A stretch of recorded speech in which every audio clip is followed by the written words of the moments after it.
ประเทศกัมพูชาเป็นประเทศที่ทั่วโลกเขาไม่ยอมรับเขาต้องการจะแบนไม่ว่าจะคนประเทศนี้และก็ธงชาติประเทศนี้คือหนึ่งในนั้นคือประเทศเกาหลีใต้ทุกคนคือสาวเขมรคนหนึ่งไปเที่ยวเกาหลีใต้คือร้านอาหารที่เกาหลีใต้เขาเรียกว่าเอเชียฟู้ดเนาะมันมีในกลุ่มประเทศอาเซียนของเรานี่คือมี10ประเทศทุกคนแต่ว่าไม่มีธงชาติเขมรทุกคนไม่มีธงชาติเขมรคือธงชาติลาวก็มีไทยเวียดนามสิงคโปร์มาเลอินโดฟิลิปปินส์เมียนมาแต่ว่าธงชาติเขมรไม่มีมันหมายความว่ายังไงทุกคนมันหมายความว่าเขาแบนประเทศเขมรหรือเปล่าเขาไม่ให้ความสำคัญเขาไม่ให้ค่าประเทศนี้คือธงทุกประเทศมีเพราะว่าเอเชียฟู้ดทุกคนคือทหารเอเชียอาหารเอเชียร้านอาหารเอเชียคือสาวเขมรคนนี้เขาได้ไปเที่ยวเกาหลีเขาก็เลยออกมาบ่นว่าเอ้าทำไมไม่มีธงชาติเขมรและธงชาติเขมรไปไหนไหนบอกว่าร้านอาหารร้านขายอาหารเอเชียฟู้ดแต่ทำไมไม่มีธงชาติเขมรทุกคนสาวเขมรคนนี้ก็เลยเดือดขึ้นมาทันทีเนาะเลยเดือดขึ้นมาทันทีว่าเอ้าทำไมประเทศกูไม่มีธงชาติอยู่ในเนี้ยเธอไม่รู้ว่าคนทั่วโลกเนาะไม่ว่าจะออสเตรเลียญี่ปุ่นหลายๆประเทศคือเขาไม่ชอบเขาจะเริ่มแบนไม่ว่าจะสินค้าจากเขมรหรือว่าคนเขมรธงชาติเขมรทุกคนคือในอาเซียนของเรานี่มี10ประเทศหลายๆคอมเมนต์หลายๆคนเขาก็จะขับประเทศกัมพูชาออกจาก10ชาติอาเซียนทุกคนบัต้นจะพาไปดูผู้หญิงคนนี้เขาเดือดมากทุกคนเขาเดือดมากเขาพูดเป็นภาษาเขมรเนาะเขาพูดเป็นภาษาเขมรครับทุกคนเห็นไหมทุกคนธงชาติไม่มีธงชาติเขมรเลยอยู่ไหนอยู่ไหนทุกคนคือเห็นชัดที่สุดก็คือภาษาไทยทุกคนภาษาไทยในอาเซียนของเราเนี่ยคือภาษาไทยเป็นภาษาอังกฤษแห่งอาเซียนแล้วทุกคนเนาะคนเกาหลีคนญี่ปุ่นเขาเห็นธงชาติไทยเขาเห็นภาษาไทยเขาอยากจะซื้ออาหารเขาอยากจะซื้ออาหารคือธงชาติไทยนี่เด่นที่สุดใหญ่ที่สุดดูโอ้โหของไทยผักสดผลไม้แล้วก็มีภาษาเวียดนามด้วยครับทุกคนมีภาษาเวียดนามแล้วก็ภาษาไทยภาษาเกาหลีมีลาว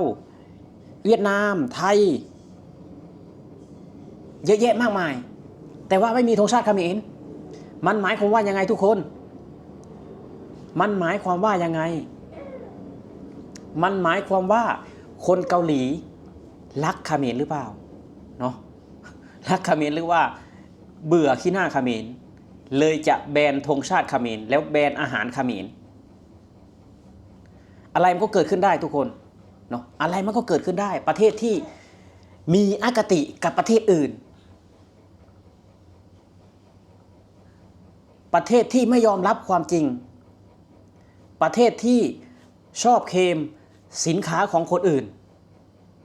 เขาก็เลยไม่เอาธงชาติไปร่วมอยู่ในร้านอาหารอยู่ในร้านขายอาหารของเขาให้มันเสียภาพพจน์อาเซียนเห็นหรือยังคนเขมรเห็นหรือยังว่าทั่วโลกเขายอมรับไหมกับธงชาติของคุณน่ะ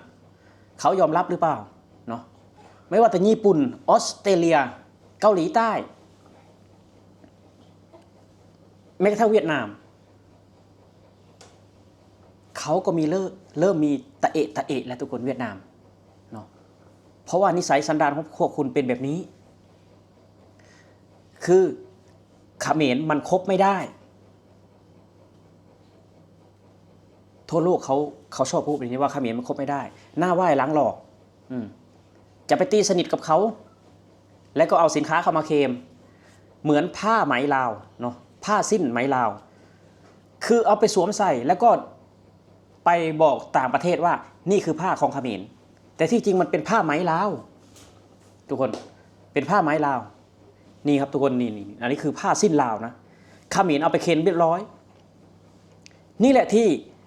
ทั่วโลกและนานาประเทศเขารังเกียจพวกคุณก็เป็นแบบนี้แหละชอบเอาของคนอื่นไปเป็นของตนเอง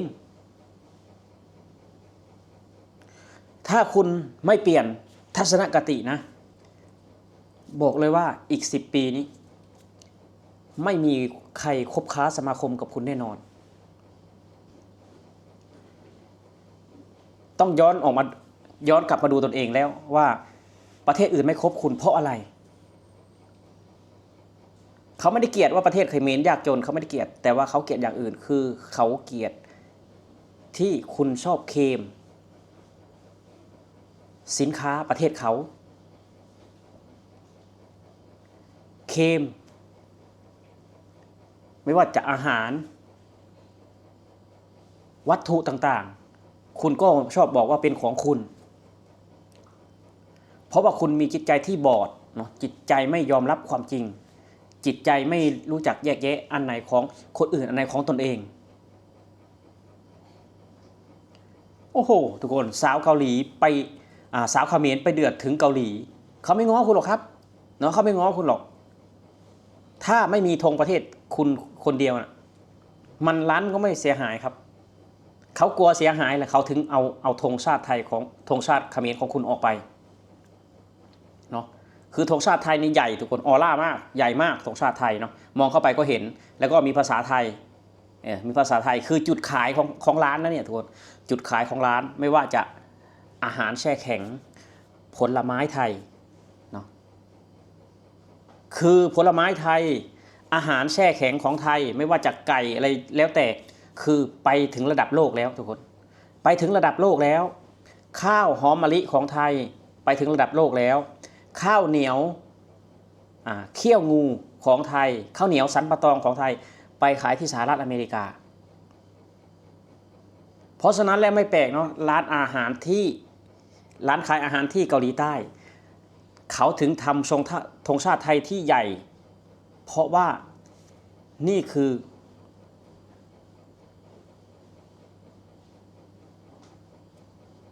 สิ่งดึงดูดลูกค้าให้เข้าไปซื้อสินค้าในร้านถ้าเอาธงเขมรมาแปะนี่นะทุกคนเอาธงเขมรมาแปะนี่ต้นบอกเลยว่าร้านนี้ไปไม่รอดเจ๊งอย่างเดียว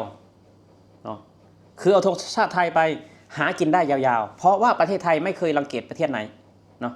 ไม่เคยรังเกียจประเทศไหนนอกจากเขมรประเทศไทยคบได้ทุกประเทศในโลกใบนี้ยกเว้นเขมรเพราะว่าเขมรเนรคุณประเทศไทยนี่แหละครับทุกคนสิ่งที่มันเรื่องราวที่มันเกิดขึ้นเนาะนานาประเทศหลายๆประเทศเริ่มแบนสินค้าเขมรเริ่มแบนธงชาติเขมรเริ่มไม่อยากคบคนเขมรแล้วครับสวัสดีครับผม